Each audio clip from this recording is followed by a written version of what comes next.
최근에 제가 한 기사를 본 적이 있어요. 어떤 기사였냐면 세계에서 가장 비싼 오줌이라는 기사를 봤습니다. 오줌이 뭘 그리 비싼지 한번 기사를 읽어봤는데, 중국의 가장 큰 맥주 회사인 찡따오라는 회사에서 한 인부가 맥주의 원료 보관 장소에 들어가 그곳에 소변을 보았대요. 오줌을 쌌다고 합니다. 그 영상이 공개가 된 거예요. 저는 너무 순수한 사람이에요. 그래서 잘 모르는데 맥주를 잘 마시는 애호가들은 이 찡따오를 그렇게 좋아한다 하더라고요. 그리고 이 찡따오가 전 세계 66개국에 수출이 되고 있고 중국에서 최대 맥주 기업이라고 합니다. 그런데 여러분 그거 아십니까? 이 한 인부의 오줌 사건 때문에 시가총액이 100억 위안이 날아가 버렸대요. 100억 위안. 100억 위안이 한국 돈으로 얼마인지 환산해 보니까 1조 2천억 원이 날아갔대요. 브랜드의 이미지가 완전히 나락을 간 거예요. 추가 기사들을 보니까요, 중국이 공산당이잖아요. 중국이 이 인부는 중국 공안당에 잡혀서 극형에 처할 것이라는 기사까지 본 적이 있어요. 나비 효과라는 말을 참 잘 아실 겁니다. 그렇죠? 이 말은 미국의 기상학자 에드워드 노턴 로렌즈가 1972년에 이런 제목으로 강연을 한 적이 있습니다. 그때부터 이 나비 효과가 굉장히 널리 알려졌어요. 브라질에서의 한 나비의 날갯짓이 텍사스의 토네이도를 일으킬 수 있는가라는 강연으로 이제 이거를 했는데, 그때부터 나비 효과가 전 세계적으로 알려졌어요. 아주 작은 행동, 아주 작은 한 사람의 한 일 때문에 도저히 가늠할 수 없는 큰 위험한 일들이 생길 수 있다는 것이죠. 마치 공사장의 인부 한 명이 자신이 생각 없이 쏴버린 오줌 한 발이 1조 2천억 원이라는 막대한 손실, 그리고 심지어 그 오줌 한 발 때문에 자기 목숨의 위협까지 가져올 위기를 초래한 것처럼요, 우리 역시요, 작은 일, 작은 행동, 작은 말 하나의 잘못으로요, 여러분 큰 위기를 초래할 수 있다는 것을 깨달아야 합니다. 반대로 작은 일, 작은 행동, 작은 말 하나를 잘 한다면, 잘 말씀 앞에서 세워간다면 여러분 인생에 놀라운 기회를 얻기도 하는 겁니다. 믿으십니까? 그러니 우리가 살아가는 오늘 하루가 얼마나 중요한 줄 아십니까? 그냥 아무 생각 없이 흘러가는 대로 보는 하루가 돼서는 안 되는 겁니다. 특별히 오늘 우리가 중고등부 학생들이 모여서 드리는 이 하나님 말씀을 듣는 예배는 그래서 더더욱 중요한 겁니다. 오늘 예배를 잘 드리고 오늘 말씀을 통해 한 명의 인생이 완전히 뒤바뀔 수 있는 거예요. 아멘? 간절히 바라옵기는 오늘 이 예배를 나는 생각 없이 가볍게 여겨서 이 자리에 있다면 사랑 여러분, 마음을 고쳐먹고 이 예배를 소중히, 그리고 작은 말 하나, 작은 행동 하나를 주님께 집중하며 나아가는 우리의 예배가 되기를 간절히 축복합니다. 내 인생이 변화될 수 있는 기회가 바로 오늘의 예배입니다. 오늘 본문을 짧게 요약해 보면요, 이스라엘 백성들이 드디어 40년이라는 긴 광야 생활이 끝나는 시점에 서 있습니다. 그리고 하나님이 약속하신 땅의 이름이 뭐죠? 가나안 땅이죠. 가나안 땅 코앞에서 일입니다. 민족적으로 봤을 때는 430년 동안 자기들의 땅 하나 없이 어떤 나라의 노예로 살죠? 애굽의 노예로 살았습니다. 출애굽 이후에도 바로 가나안 땅에 들어간 게 아니라 광야 생활만 몇 년을 했죠? 40년 가까이 하고 있는 거예요. 그리고 이제야 드디어 자신들이 정착할 수 있는 하나님이 주신다고 약속하신 땅, 가나안 땅 코앞까지 온 겁니다. 얼마나 설렜겠습니까? 어쩌면 이런 안도의 한숨을 쉴 수도 있어요. 이제 다 됐다. 고생 끝, 행복 시작이다. 그런데 그때 하나님께서 말씀하시는 거예요. 얘들아, 가나안 땅 들어갔다고 해서 끝난 거 아니야. 반드시 너희들이 그곳에서 해야 할 일들이 남아있어. 저는 이 오늘 본문이 이렇게 묵상이 되더라고요. 우리가 수련회를 통해, 그리고 예배 시간을 통해 예수님을 만났습니다. 아멘. 이제 대부분의 학생들이요, 옛날에는 예수님을 안 만났을 때는요, 자기 분리하면 어떤 말을 했는 줄 아십니까? 잘 한번 여러분들의 옛 자아의 모습을 돌아보십시오. 어떤 말을 했냐면, 안 믿어지는 것 같아요. 하나님 없는 것 같은데 어쩌라고요. 이런 태도였어요. 그런데 이제는 그런 핑계를 대는 사람이 없습니다. 이제는 하나님 살아계신 거 아는데요, 그래도 제가 쉽게 안 돼요. 이 정도까지는 왔어요. 자, 그런데 도저히 살아계신 하나님을 부인할 수 없는 은혜를 우리는 받았습니다. 아멘? 그런데 우리가 이 시점에서요, 잊어서 안 되는 것이 있어요. 무엇이냐? 예수님 만나면 끝입니까? 예수님 살아계신 거 알면 끝입니까? 아니에요. 예수님의 십자가의 귀한 은혜와 사랑을 경험했으면 끝입니까? 아닙니다. 그럼 이제 무엇이 남았냐? 예수님 만난 사람다운 삶을 살아가는 겁니다. 아멘? 예수님 만난 사람답게 이 세상을 살아가는 것이 남아있는 거예요. 마치 이스라엘 백성이 가나안 땅 들어가서 끝입니까? 아닌 것처럼, 가나안 땅 들어가서 반드시 해야 할 일들이 있었던 것처럼요, 우리도요, 예수님 한 번 만났다고 끝이 아니라 이제 예수님 만났다면 만난 사람답게 사는 삶이 우리에게 남아있는 겁니다. 이 귀한 진리를 믿으시는 여러분들이 되기를 간절히 축복합니다. 자, 그렇다면 이스라엘 백성들이 가나안 땅에 들어가서 해야 할 일은 무엇이었을까요? 우리 역시 하나님의 은혜로 예수님의 십자가 사랑을 만났고 경험했는데, 만난 다음에 경험한 이후에 반드시 우리가 삶 가운데 해야 할 일들은 무엇일까요?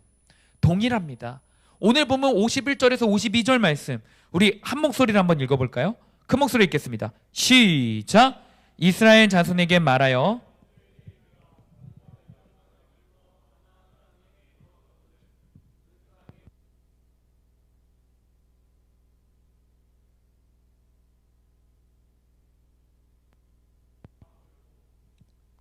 무엇을 해야 되는지 아십니까? 다 몰아내고, 그 다음 뭡니까? 다 깨뜨리며, 그 다음 다 헐어야 한다라고 명령하고 있습니다. 오늘 이스라엘 백성들에게 너희들이 가나안 땅 들어가면 끝나는 것이 아니라 가나안 땅 들어가서 반드시 해야 할 것들이 있어 라고 하시면서 하나님이 세 가지 명령을 하십니다. 세 가지 명령. 그런데 이 세 가지 명령을 하시는데 전도사님이 이 세 가지 명령의 공통적인 특징을 발견했습니다. 바로 무엇입니까? 어떤 단어가 중복되어 나타납니까? 여러분, 다가 뭐죠? 전부. 이 단어가 뭐냐면요, 히브리어로 콜이라는 단어예요. 어떤 단어요? 콜이라는 단어입니다. 이 콜이라는 단어는요, 작은 것 하나도 남김없이 전부를 의미해요. 철저하게 지켜야 한다는 거예요. 하나님의 이 세 가지 명령, 한번 첫 번째 명령을 살펴보면 가나안 원주민을 전부 전멸해라, 진멸해라입니다. 우리가 읽은 성경에는 몰아내라 라고 번역되어 있죠. 그런데 이 몰아내라가요, 군사용어입니다. 하나도 남김없이 죽이라는 뜻이 있어요.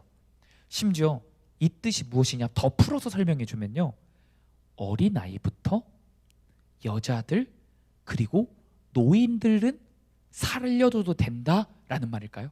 아니에요. 어린아이, 여자들, 노인들도 다 죽이라는 거예요. 하나님의 명령입니다. 이게 이스라엘 백성들이 반드시 가나안 땅 들어가서 해야 될 것이, 가나안 땅에 살고 있는 원주민들, 어린아이, 여자, 노약자 다 뭐라고요? 죽이라고 명령하셨습니다. 두 번째 명령은 무엇이냐? 가나안에 무엇을 부셔라? 우상을 부셔라. 이것도 똑같이 히브리어로 어떤 단어? 콜이라는 단어가 사용돼요. 이 뜻이 뭐냐면 우상이 100개면 몇 개 부시라는 거예요? 100개. 우상이 1000개면 몇 개 부시라는 거예요? 1000개 부시라는 거예요. 단 하나도 남김없이 부시라는 겁니다. 우상이 1000개인데 999개 부시면 이 명령을 지킨 겁니까? 안 지킨 거예요. 1000개 다 부셔야 이 명령을 지킨 겁니다. 그리고 세 번째 명령은 무엇입니까? 가나안에 무엇을 헐어라? 무엇을 헐어라? 산당을 헐어라. 산당이 어딜까요? 한번 알아맞혀 보세요. 산당이 뭐 하는 곳일까요? 산당. 예배 드리는 곳. 성전. 자, 달라요. 가나안 백성들이 예배 드리는 곳이에요. 가나안 백성들이 자기들 우상을 세워놓고 그곳 가운데서 예배 드리는 거예요. 우상한테. 그리고 그 산당에서 뭘 했냐면 가나안의 족속은 음란해요. 그래서 그곳에서 음란한 행위를 하는데 그게 그들의 예배였습니다. 하나님은 그런 모든 산당들을 어떻게 해라? 다 헐어라. 완전히 갈아엎으래요. 토지도 남겨놓지 말고 다 부스러기도 남겨놓지 말고 다 헐어버리래요. 자, 그런데 이 세 가지 명령의 핵심은 뭐라고요? 여러분, 핵심은 뭡니까? 전부 다, 작은 것 하나도 남기지 말고 싹 다 없애라는 게 핵심입니다. 여러분, 하나님의 명령은 이렇게 단호하십니다. 그런데 우리가 이렇게 하나님의 단호한 명령을 마주할 때 우리의 얄팍한 생각으로 좀 과한 거 아닌가? 라는 생각을 할 때가 있습니다. 학생들의 경우요, 전도사님들이 특히 이것도 하면 안 된다고 그러고 저것도 죄라고 그러고 이것도 죄라고 하면은 예배도 빠지면 안 돼, 너 삶을 그렇게 살아가면 안 돼, 그런 말도 하면 안 돼, 카톡도 이렇게 하면 안 돼 라고 하면요, 자기 자신들에게 너무 가혹한 거 아닌가? 라는 생각을 합니다. 자기 자신에게 이 정도까지 해야 되나? 라고 생각을 합니다. 별의 별말이요, 입 밖으로 꺼내진 않지만 눈으로 말하고 표정으로 말하고 마음속의 소리가 어떨까요? 다 들려요. 특별한 신비한 능력이 있어서가 아니라 다 이상하게 들려요. 나도 내 시간이 필요한데, 나도 하고 싶은 게 있는데 꼭 이렇게까지 해야만 예수님 믿는 건가? 내 친구들도, 다른 친구들도 교회 다니는데 우리 교회처럼 이렇게 철저하지 않은 것 같은데? 전도사님들이 너무한 거 아니야? 이 정도는 괜찮지 않나? 등등의 생각을요, 마음속으로 다 합니다. 자, 난 안 했다 손 들어보세요. 난 안 했다 손 들어보세요. 한 명도 없죠. 오늘 이스라엘에게 하시는 하나님의 명령도요, 말씀도요, 여러분 누군가 봤을 때 하나님 과하신 거 아니야? 라고 생각할 수 있습니다. 서연이가 봤을 때 하나님 과하신 거 아니야? 특히 몇 번째 명령에서 그럴 것 같습니까, 여러분? 첫 번째일까요? 두 번째일까요? 세 번째일까요? 많은 사람들이 하나님 이건 좀 과한 거 아니에요? 라고 하나님을 생각하기도 합니다. 근데 몇 번째 명령에서 걸고 넘어질까요? 그치, 다들 첫 번째, 딱 생각이 비슷해. 우상을 다 부시는 건 뭔가 양심이 있어서 알겠어. 음란한 그 산당을 부시는 건 양심이 있어서 알겠어. 그런데 그 가난한 사람들을 어린아이부터 노인들 그리고 다 죽이라고요? 반문할 수 있어요. 근데 사랑하는 여러분, 이 세 가지 명령에는 공통적인 특징이 있어요. 뭐냐면 하나님께서 죄를 얼마나 미워하시는지 담겨져 있습니다. 하나님께서 죄가 얼마나 무서운 거고 죄가 얼마나 끔찍한 건지에 대한 하나님의 마음이 담겨져 있는 거예요. 이스라엘 사람들이 반드시 죽여야만 하는 이 가나안 사람들이 어떤 사람들이냐? 하나님을 대적해도 너무 대적을 하는 사람들입니다. 레위기 18장에 보잖아요. 이 가나안 사람들의 죄악이 쫙 기록되어 있는데 근친상간은 기본이고요, 심지어 어린 소녀들을 대상으로 음란한 행위를 펼쳐요. 간음, 우상숭배, 동성애, 수간 뿐만 아니라 어린 아이들을 잡아서 바치기도 해요. 하나님이 싫어하시는 죄들만 골라서 하는 그냥 세상 사람들의 표본입니다. 죄인들의 표본이에요. 얼마나 가증하면 하나님이 이런 말씀을 기록해놨냐? 레위기 18장 25절입니다. 2절이 아니라 25절인데 우리 한 목소리를 한번 읽어볼까요? 한 목소리 읽겠습니다. 시작.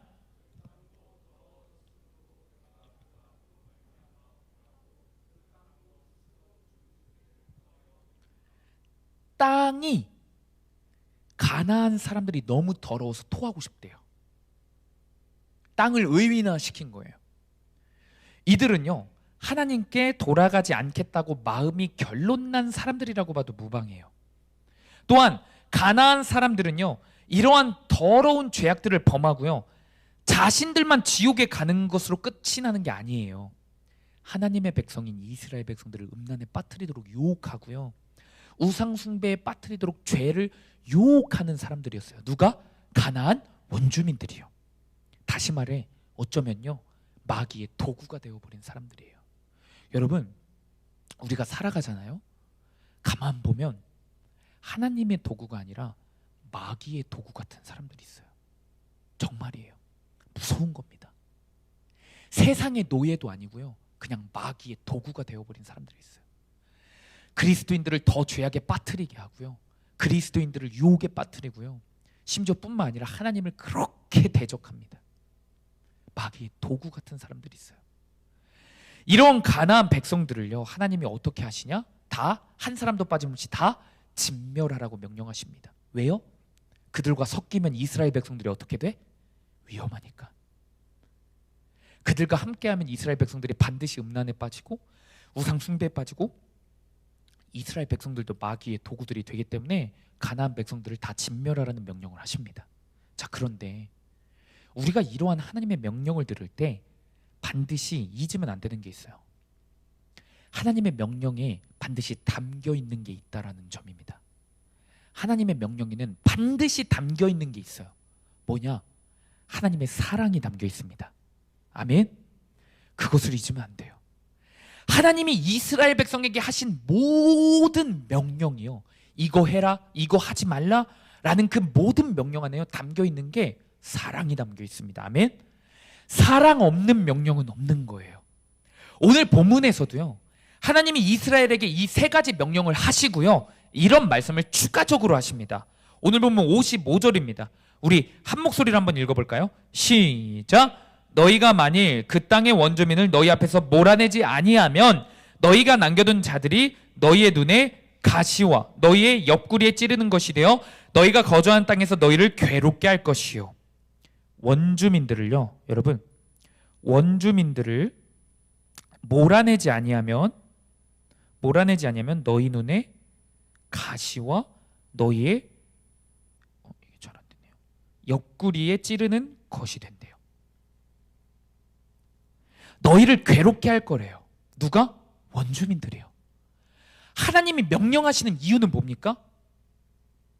이스라엘을 사랑하기 때문입니다. 너희가 만일 가나안 원주민을 한 사람이라도 남겨둘 시 남겨둔 자들이 결코 너희의 인생을 가만히 두지 않을 거야. 너희 눈에 가시가 될 거고 너희 옆구리에 반드시 칼이 되어 돌아올 거야. 평생 너를 괴롭게 할 거야 라고 말씀하십니다. 오늘 본문에 세 가지 명령을 내리신 이유가 뭐라고요? 이스라엘을 지키기 위해서, 사랑해서 이 명령을 내리는 것임을 55절에 이렇게 가르쳐 주시는 거예요.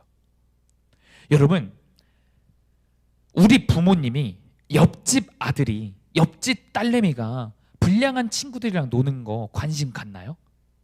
관심 갖습니까? 안 가져요. 옆집 딸이 술 마시고 담배 피고 마약하면 관심 갖습니까? 안 가져요. 흉은 볼 수 있어요. 근데 가슴 치지 않으세요. 회초리 들지 않으세요. 관심 없으니까 회초리 안 드는 거예요. 그런데 여러분, 내 딸과 내 아들이기 때문에 명령도 하고 회초리도 하고 쓴소리도 하는 건데, 이 이스라엘 백성과 우리는 하나님의 아버지이시기 때문에 우리에게 명령하시고 사랑하시고 회초리도 드는 건데, 우리는 그 명령 속에 담긴 사랑을 쏙 빼먹어요. 우리 서연이도 그렇고요, 우리 지은이도 그렇고요. 하나님의 명령 안에 담긴 사랑은 쏙 빼버리고요, 명령만 기억해요. 그래서 하나님의 명령은 사실 내 마음속으로 나를 힘들게 하는 명령, 나를 지치게 하는 명령, 내 자유를 빼앗는 명령이라고만 생각합니다. 그리고 하나님을 강압적인 분, 하나님은 무서운 분, 하나님은 나를 힘든 명령만 시키시는 분이라고 오해합니다. 오늘 본문을 보세요. 하나님이 이스라엘 백성들에게 가나안 민족을 무너뜨리고 우상을 깨트리고 산당까지 다 부시라고 명령하신 이유는 분명합니다. 그 명령을 지키지 않으면 이스라엘 백성들이 어떻게 된다? 죽기 때문이에요. 남겨두면 그들이 가시가 되어 이스라엘을 괴롭힐 것이기 때문입니다. 오늘 우리에게 주시는 하나님의 명령들이 있습니다. 예배 똑바로 드려. 매일 큐티해야 돼. 기도해야만 해. 삶에서 죄를 버려야 돼. 영적 공동체에 많이 붙어 있어야 돼. 여러분, 이 모든 명령이요, 여러분들을 지키시기 위한 하나님의 사랑입니다. 그러니 하나님의 마음은 쏙 빼고 명령만 기억하지 않기를 축복합니다. 하나님과 싸우지 마세요. 믿음의 공동체와 싸우지 마십시오. 사람과 싸우지 마십시오. 여러분들의 눈에 가시가 되고 여러분들의 인생의 옆구리에 창이 되어 찔를 그 죄와 싸우십시오. 그렇게 되기를 간절히 축복합니다. 적용 질문입니다. 우리 한 목소리 읽어보겠습니다. 시작. 하나님의 명령이 나를 지키고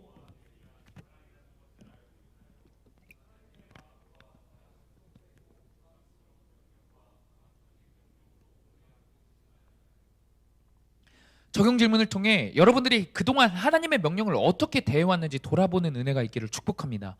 자, 지금까지 이스라엘 백성들을 향해서 하나님께서 뜨거운 사랑으로 이 세 가지의 명령을 하신 것을 살펴본 겁니다. 그렇다면 이제 문제죠. 명령을 했다면 명령에 순종해야 되는데 이스라엘들이 하나님의 명령에 순종을 과연 했을까요? 불순종했을까요? 가나안 족속을 다 몰아냈을까요? 우상을 다 깨부셨을까요? 산당을 다 헐었을까요? 한 명이라도 남겨두면, 하나라도 부시지 않으면 반드시 너희들의 피눈물이 될 것이다 라고 미리 경고까지 하셨는데 가나안 족속들을 다 죽였을까요? 어땠을 것 같습니까? 서연아, 어땠을 것 같아?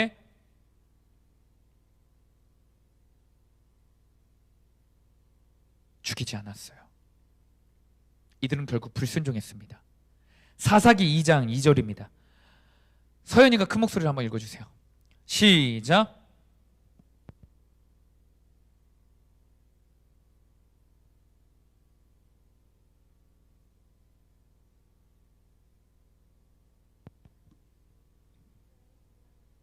내 목소리를 듣지 아니하였대요. 이스라엘 백성들이요, 가나안 족속이 너무 세서 물리칠 힘과 능력이 없어서 그들을 물리치지 않은 게 아닙니다. 물리치기 싫어서입니다. 의도적으로 하나님 말씀에 순종하지 않은 거예요. 말씀을 듣지 않았다는 겁니다. 왜 그랬을까요? 당시 수많은 나라의 풍습들이 무엇이었냐? 그 땅을 정복하면요, 그 땅에 남아있는 사람들을 어떻게 합니까? 자기들의 노예로 삼아요. 그들의 노동력을 착취하는 겁니다. 그게 곧 힘이자 자산이었기 때문에 그래요. 그리고 자신들은 편안한 삶을 얻는 거죠. 강대국 애굽도 이스라엘 백성들을 400년 이상 노예로 끌고 있지 않았습니까? 그들의 노동력을 착취했어요. 이런 세상의 방법을, 세상 사람들의 방식을 이스라엘 백성들도 택한 겁니다. 이스라엘 백성들은요, 가나안 주민들을 처음에 남겨둔 이유를요, 하나님 말씀에 분명히 기록하고 있어요. 하나님은 틀리지 않으세요. 정확히 기록하고 계십니다. 사사기 1장 28절입니다. 한 목소리 읽어보겠습니다. 시작.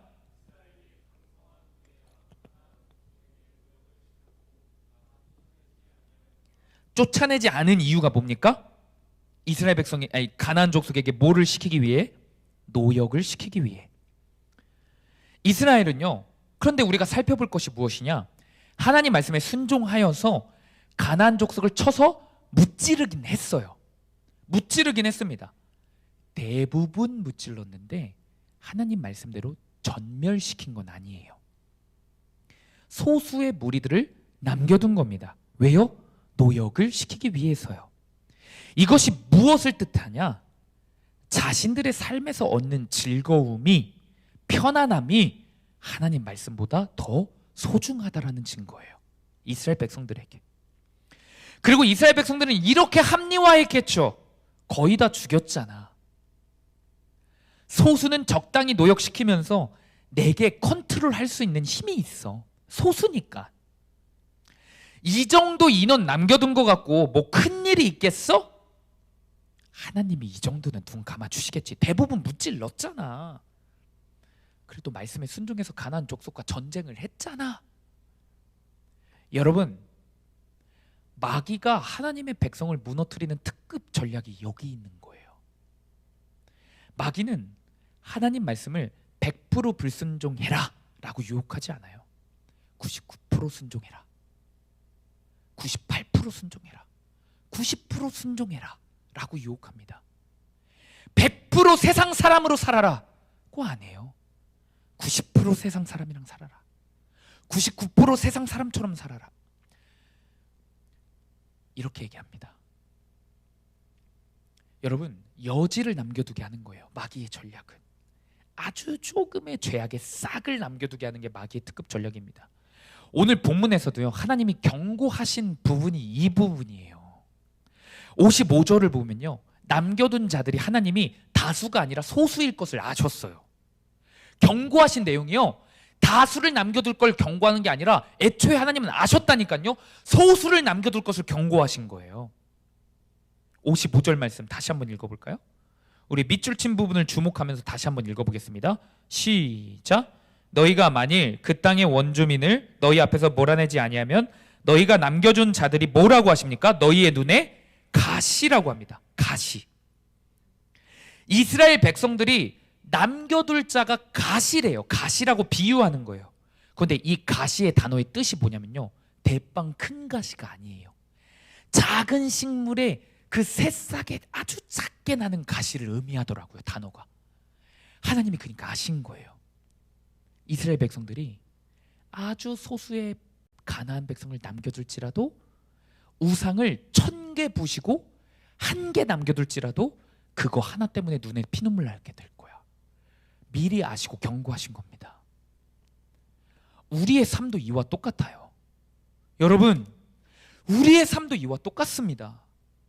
내가 반복적으로 무너지는 죄에 대해서 얼마만큼 내가 많이 회개했던 건 상관없어요.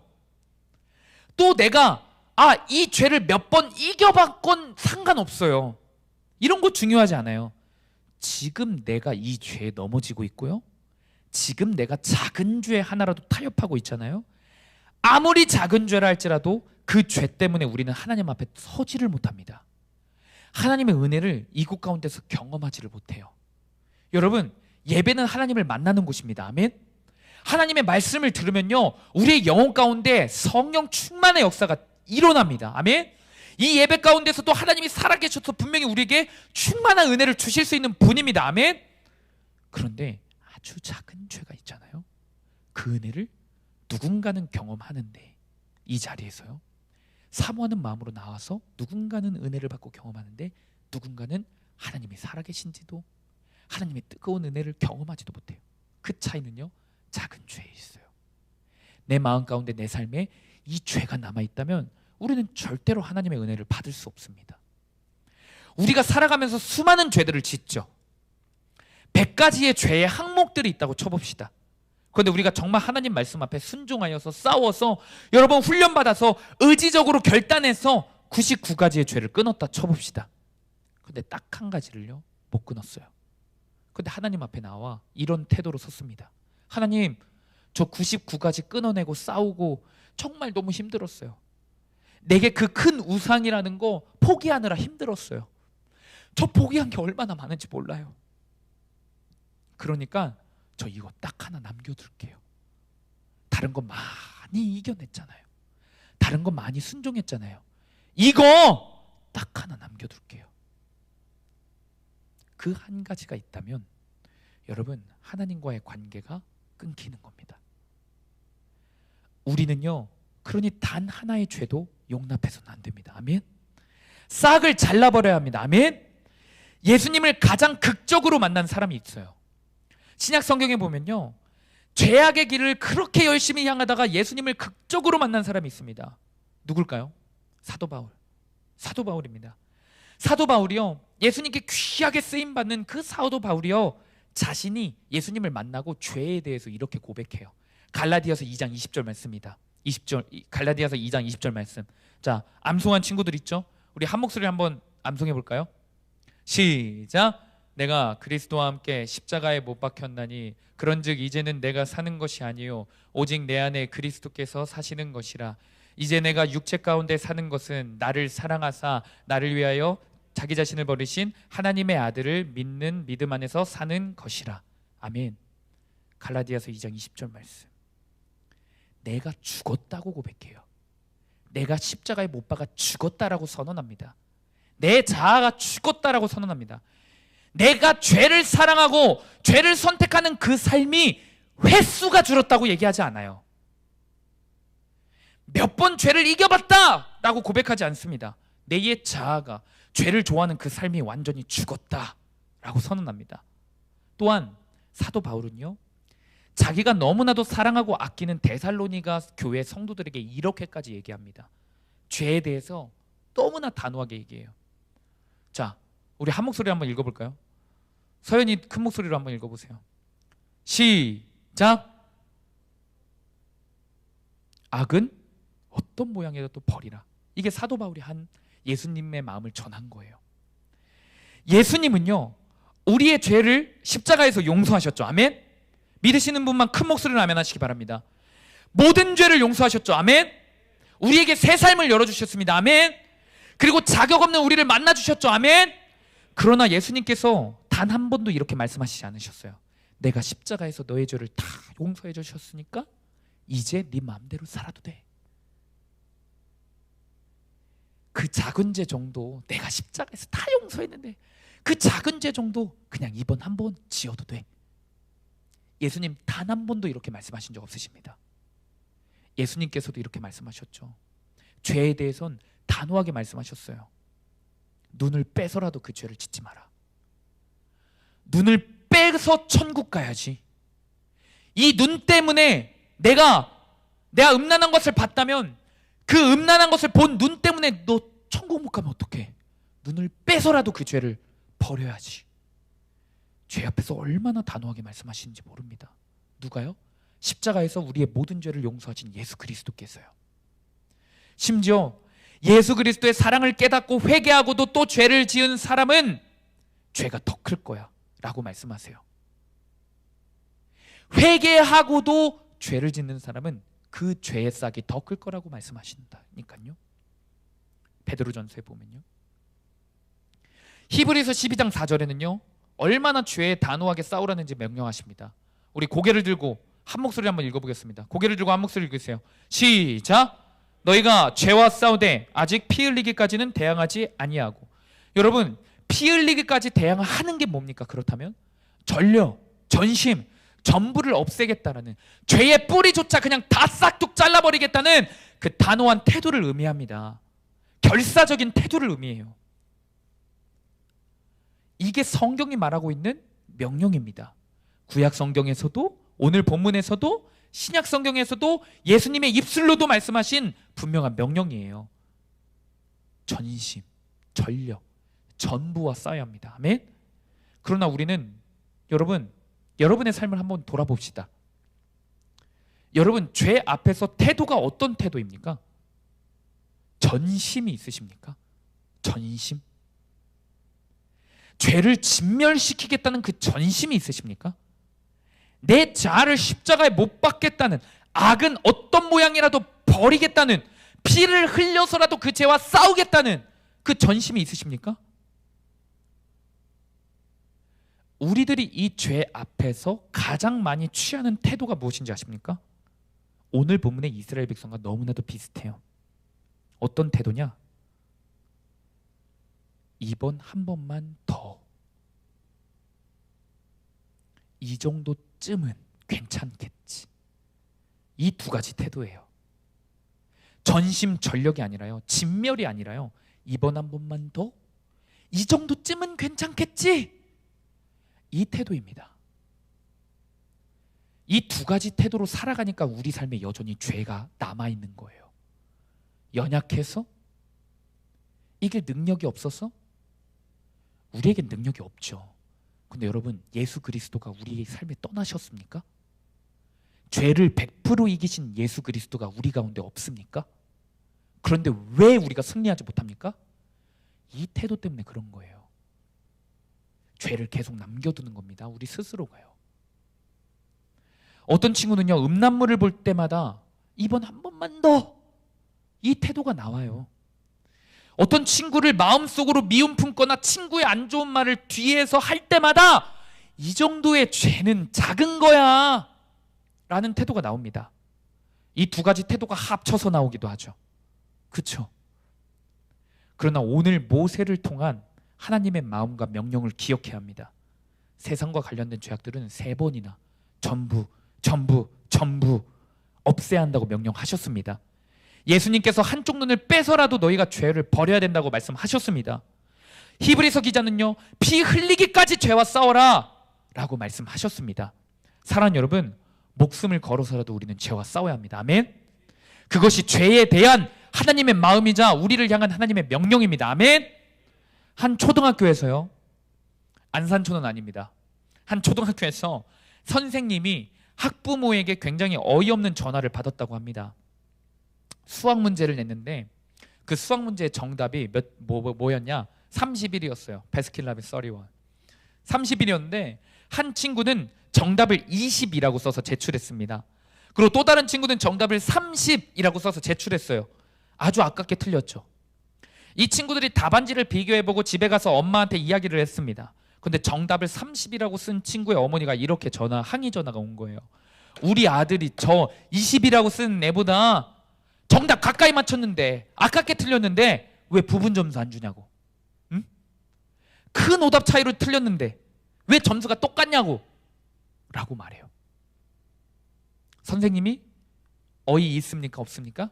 어이가 없어요. 어이가 없는 거예요. 여러분, 우리가 죄 앞에서 이와 같은 맥락으로 어이가 없는 행동을 해요. 어이가 없는 접근으로 나아가면요, 우리는요 정답의 인생이 아니면서 아주 조금의 죄가 남아 있어서 여전히 그 천국에 가지 못한 삶을 살아가면서 이런 어이없는 태도를 보인다면요, 그것만큼 절망인 게 없는 거예요. 그것만큼 재앙인 삶이 없는 겁니다. 내가 오늘도 이번 한 번만 더 라는 그 타협하는 죄가 있다면, 이 정도쯤은 괜찮겠지 라며 방치해두고 여전히 남겨둔 그 죄가 있다면요, 여러분, 그 죄가 얼마나 크든 작든 상관없이 하나님 말씀에 불순종한 겁니다. 하나님 말씀에 불순종한 사람은 어떤 이유, 아무리 언변이 좋게 포장을 해도, 아무리 눈물 흘리면서 연기를 해도 여러분, 예수 그리스도를 만난 사람답게 사는 게 아닙니다. 결국 천국 백성이 될 수 없다라는 증거예요. 죄가 있으면 천국에 가지 못합니다. 지금 현재 예배가 무너져 있는 친구들이 있어요. 예배가 무너져 있는 친구들. 여러분, 왜 무너졌습니까? 나와왔다고 예배가 성공하는 거 아니죠. 예배가 왜 무너졌습니까? 한 번 예배를 타협하면요, 2번 타협하게 되고 3번 예배를 가볍게 여겨요. 현재 음란으로 무너져 있는 친구들이 있습니다. 한 번 타협한 거, 한 번 작게 여겼기 때문에 그래요. 그 죄를요. 이번 한 번만 하면서 결국에 그게 죄가 평생 갑니다. 여러분, 은혜 받았을 때 매일 큐티하죠. 그런데 지금 아예 10분도 하나님께 하루를 못 드리는 사람들이 있어요. 왜 그렇게 됐습니까? 하루 10분 하나님께 드리는 걸 가볍게 여겼기 때문에 그래요. 이번 한 번만 그냥 패스하자 라고 생각했기 때문에 그게 또다시 지금의 나를 만든 거예요. 여러분, 제자훈련을 정말 은혜 가운데 받는 친구들이 있죠. 네? 제자훈련을 은혜 갔는데 받았던 친구들도 있죠. 여러분, 그런데 제자훈련이 그때만큼, 나의 복음 했을 때만큼 또 뜨거운 열정이 아니다? 그 이유도 하나예요. 내가 제자훈련 5일 과제할 때 하루를 타협했기 때문에 그래요. 대충 했기 때문에 그래요. 하루를요. 여러분, 그러니 이제 우리가 어떤 모습으로 나아가야겠습니까? 한 번도 타협하지 않으리라. 한 번도 죄에 넘어지지 않으리라. 이번 한 번만 더가 아니라 이번 한 번만이라도 주님 말씀에 정말로 순종하겠다. 여러분, 이 태도가 있어야 합니다. 전심으로 그 죄와 싸워 이겨야 합니다. 아멘. 하나님 말씀에요, 99% 순종하는 게 아니라 100% 순종하겠다는 그 전심의 태도가 있어야 돼요. 필사적인 그 태도요. 오늘 하나님의 말씀의 명령은 전심입니다. 전심을 요하는 명령이에요. 그 하나님의 마음을 깨달아 하는 저와 여러분들이 되기를 간절히 축복합니다. 적용 질문입니다. 이번 한 번만 더, 이 정도는 작은 죄지라며 내 삶에 남겨두는 가나안 족속은 무엇입니까? 죄를 완전히 진면시키지 않으면 내가 진멸당한다는 사실을 알고 있습니까? 사랑하는 여러분, 오늘 이스라엘 백성이 가나안 족속의 소수를 남겨둔 이유는 그 소수를 별거 아닌 것으로 여겼기 때문에 그래요. 오히려 그 남겨둔 족속 때문에 문제가 생기는 게 아니라 인생이 행복했기 때문에 그래요. 근데 여러분, 이게 죄의 무서움 아닙니까? 당장 큰 문제가 생기지 않잖아요. 여러분, 그 죄 안 짓는다고, 그 죄 지금 짓는다고 당장 큰 문제 생겼습니까? 아니죠. 그래서 무서운 줄 모르는 거예요. 그러나 이 죄의 크기는요, 점점 더 커져요. 절대 작아지지 않습니다. 죄의 영향력은요, 점점 더 무서워져요. 이스라엘 백성들 사이에서요, 가나안 족속의 음란한 문화가 점점 더 다 스며듭니다. 이스라엘 삶이 점점 피폐해집니다. 우상 숭배 문화가요, 이 소수 때문에요, 전국에 퍼지게 돼요. 전국에요. 대놓고 이스라엘 백성들이 우상 숭배하게 돼요. 심지어 어떤 일이 생기는지 아십니까? 하나님 성전 안에서 우상 숭배를 해요. 대놓고요. 이 남겨둔 소수의 백성 때문에요. 여러분, 심지어 이 남겨둔 소수의 백성 때문에요, 하나님을 가장 찬양해야 되고 하나님의 말씀 앞에 가장 서 있어야 하는 왕도요, 가나안 족속과 혼인을 해요. 솔로몬 왕이 무너진 이유가 가나안 족속과 혼인을 해서 그렇습니다. 죄의 영향력이요, 시대가 지나면 지날수록 더 커지고 결국에 이스라엘의 큰 가시가 됐어요. 작은 가시로 끝난 게 아니라 이스라엘 백성들을 정말 죽이는 큰 가시가 됐습니다. 그리고 실질적으로요, 이 오늘 본문 55절의 말씀처럼요, 실제 그런 일들이 일어나요. 이스라엘 백성들이 죽는 심판의 사건까지 일어납니다. 역대하 36장 17절 말씀입니다. 여러분, 하나님의 이 명령은 놀라운 거예요. 어떤 일이 일어나는지 보십시오. 역대하 36장 17절입니다. 한 목소리 읽겠습니다. 시작.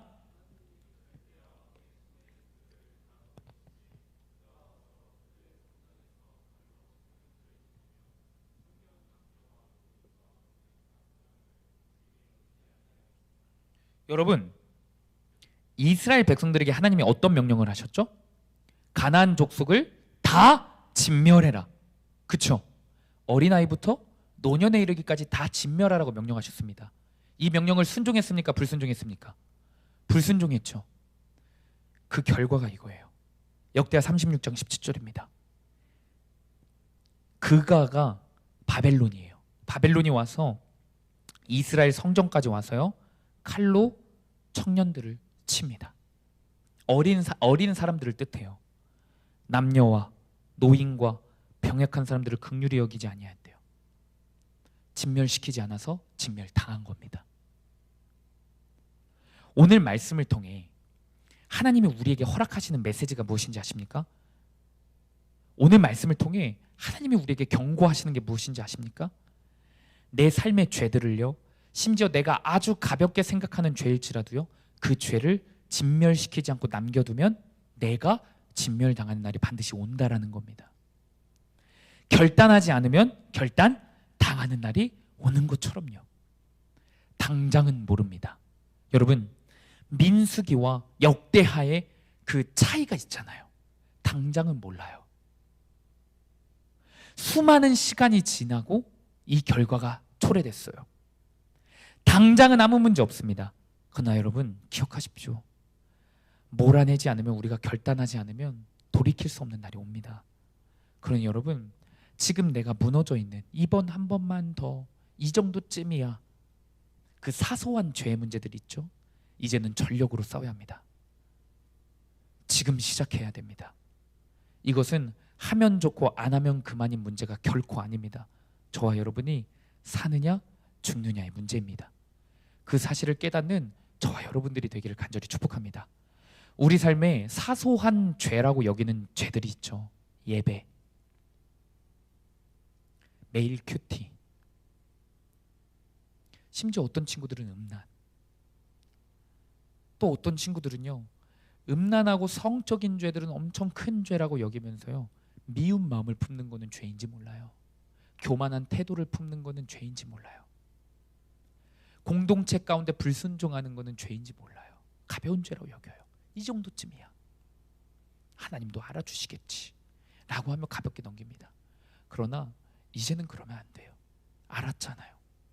하나님의 명령이 어떤 명령인지, 죄에 대해서 얼마나 단호하시고 급박하게 명령하시고 전심을 요구하시는지 하나님의 명령을 알았잖아요. 그리고 그 전심으로 진멸하지 않으면 어떻게 된다는 결과까지 알았잖아요. 얼마나 놀라운 사랑입니까?